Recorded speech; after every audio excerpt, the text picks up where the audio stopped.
অসহ্য এক গরমে আমরা ভারতবাসী প্রত্যেকেই একদম নাজেহাল অবস্থা হয়ে গিয়েছি। তার জন্য সকাল সকাল একদম মানে আজকে আরও সকালে চলে এসেছি তোমাদের সামনে। এখন কিন্তু ভোর 5টা বাজে, বাইরে আলো কিন্তু একদমই হয়নি। আজ একটু মেঘলা মেঘলা ওয়েদারও আছে। আর এই 5টার সময় না আমি জানলা খুলে কখনোই দেখি না।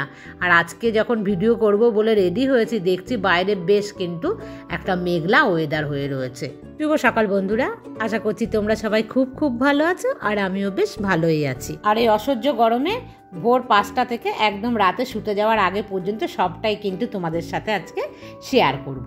যাই হোক বন্ধুরা, আগের ব্লগে বলেছিলাম যে পরের দিন আসার কথা, তো তারপর থেকে কিন্তু আমি তোমাদেরকে শেয়ার করছি যে তারা এসেছিল কি না আসেনি। প্রথম দিন তো ভদ্রলোক এসে আমাকে দেখে গেলেন এবং গিয়ে রাতে ফোন করলেন। আর ফোন ডাকার পর বাবা আমাদেরকে বললেন যে কালকে দেখতে আসবে এবং ওরা বেশ 7-8 জনা আসবে গাড়ি করে। আর মেয়েকে তো শাড়ি পরাতে হবে পরের দিন যখন দেখবে। আর আস্তে আস্তে দুপুরের পর ওরা কিন্তু খাওয়া দাওয়া করবে না আমাদের বাড়িতে, জাস্ট জল মিষ্টি চা বিস্কিট এইসবই খাবে। আর পরের দিন সকাল যখন হলো আমার কিন্তু ভীষণ টেনশন হচ্ছিল, জানো তো, কখনো তো এরকম দেখেনি, এর প্রথমবার দেখবে। আর এত লোক আসবে, ছেলেও আসবে দেখতে, বারবার আসবে না, ওরা বলে দিয়েছে আগে থেকে। পরের দিন সকালবেলা উঠে জানো কি করলাম আমরা, হাসবে তোমরা।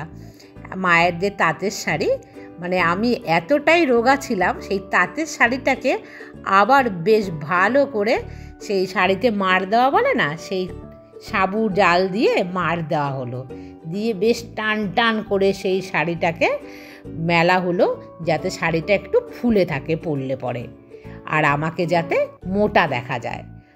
সেই বুদ্ধিটা আটা হলো, কারণ এত রোগা মেয়েকে ছেলে হয়তো দেখে পছন্দ করবেই না। যাই হোক, সে দুপুরের পর তারা আসবে।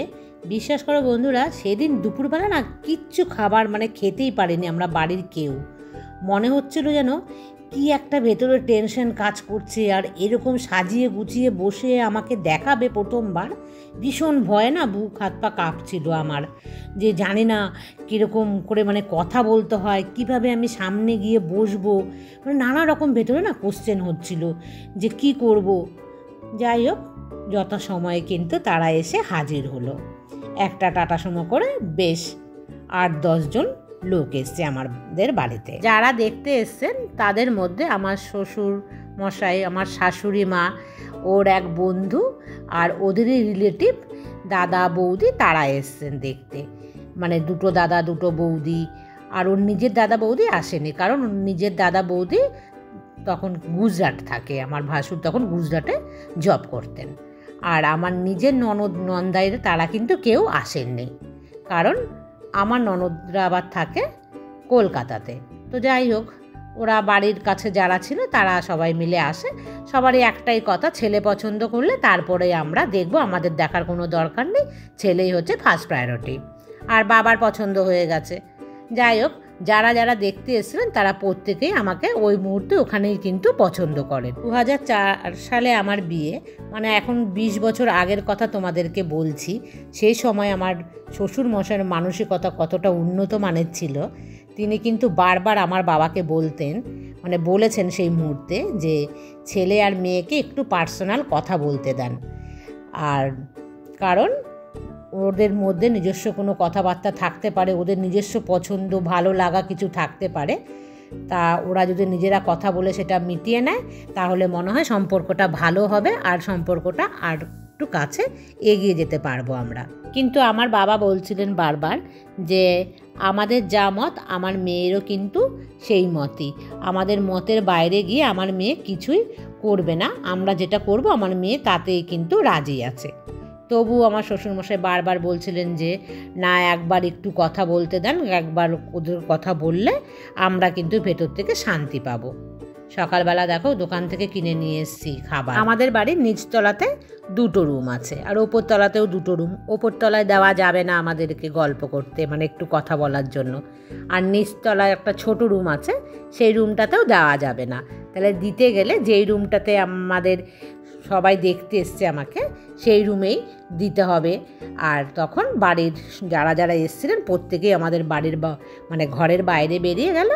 তারা আমাদের বাড়িটা ঘুরে ঘুরে দেখছে, ওপরতলা দেখছে, আর আমাদেরকে একটুখানি স্পেস দিয়েছে যেন আমরা নিজেদের মতন করে কথা বলি। কিন্তু আমার হাজবেন্ড ভীষণ লাজুক, আর আমি হলাম তার চাইতেও বেশি লাজুক সেই মুহূর্তে। কথাবার্তা কি বলবো বলো, আর আমি তো তখন হট করে বলতে পারি না কোনো কথা এরকম একটা অপরিচিত লোকের সাথে। আমি ও দুজনাই কিন্তু চুপ করে অনেকক্ষণ বসে আছি। অনেকক্ষণ পরে ও দুটো একটা কথা আমাকে জিজ্ঞাসা করেছে, তারপর আমার ফোন নাম্বার চেয়েছে। আমার তো ফোন নাম্বার নেই, তখন তো ল্যান্ড ফোন। তো আমি না সেই ফোন নাম্বারটা দিতেও ভয় পেয়েছি। আমি কি বলেছি জানো, আমার মনে আছে পরিষ্কারভাবে। আমি বলেছি আপনার বাবার কাছে আমার বাবা ফোন নাম্বার দিয়েছে, আপনি ওখান থেকে নিয়ে নেবেন।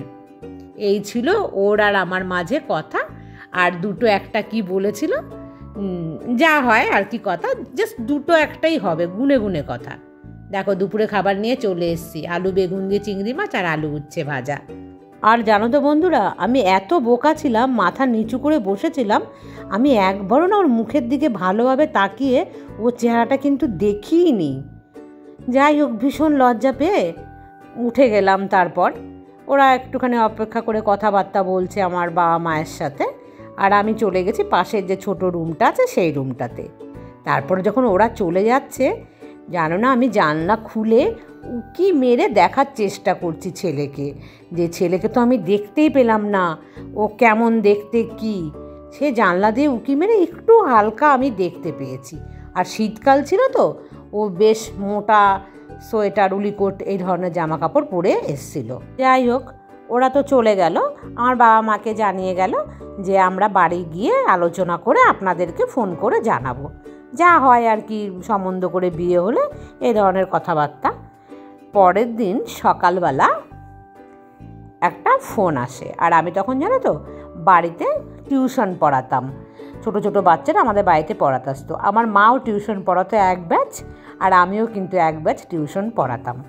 আর মায়ের ব্যাচটা ছিল বারান্দায় মা পড়াতো, আর আমার ব্যাচ যে ছিল, আমার 3-4টে বাচ্চা ছিল, আর মায়ের বেশি বাচ্চা ছিল। তো সেই 3-4টেকে নিয়ে আমি আমাদের যে বড় রুমটা বলছি সেই রুমে আমি পড়াতাম। আর সেই রুমেই কিন্তু ফোনটা থাকতো, মানে আমাদের ল্যান্ড ফোনটা। হঠাৎ এই 8টা 8:30 সকালের দিকে হবে, ফোন এসছে। তো বেশিরভাগ ফোন আসছে না আমি রিসিভ করতাম, কারণ আমি ঘরে ওই থাকতাম বেশি, মা রান্নাঘরে থাকতো, রান্নাবান্না কাজকর্ম করতো বলে। আর আমি ফোনটা যখন রিসিভ করি, তখন কিন্তু দেখতে পাচ্ছি অপর প্রান্ত থেকে আমার হাজব্যান্ড হ্যালো বলে উত্তর দিচ্ছে। আর আমি তো গলার আওয়াজ চিনি না, সে আমাকে তখন পরিচয় দিচ্ছে যে আমি কাল যে গিয়েছিলাম আমি সেই ছেলে। আর যেই বলেছে আমাকে, আর আমার বুকটা তো ধড়াস করে উঠেছে। মানে আমি ভাবতে পারিনি যে পরের দিন সকালবেলাতে ওরকম একটা ফোন আসবে। তাহলে বন্ধুরা, আজকের মতন এই পর্যন্তই রাখছি। এর পরের ব্লগে শেয়ার করব যে এর পরে কী ঘটনা ঘটেছিল। আর ততক্ষণ পর্যন্ত তোমরা সবাই সুস্থ থেকো, ভালো থেকো, আর খুব সাবধানে থেকো কিন্তু। হ্যাঁ, আর আমি এখন ঘুমোতে যাচ্ছি। Good night.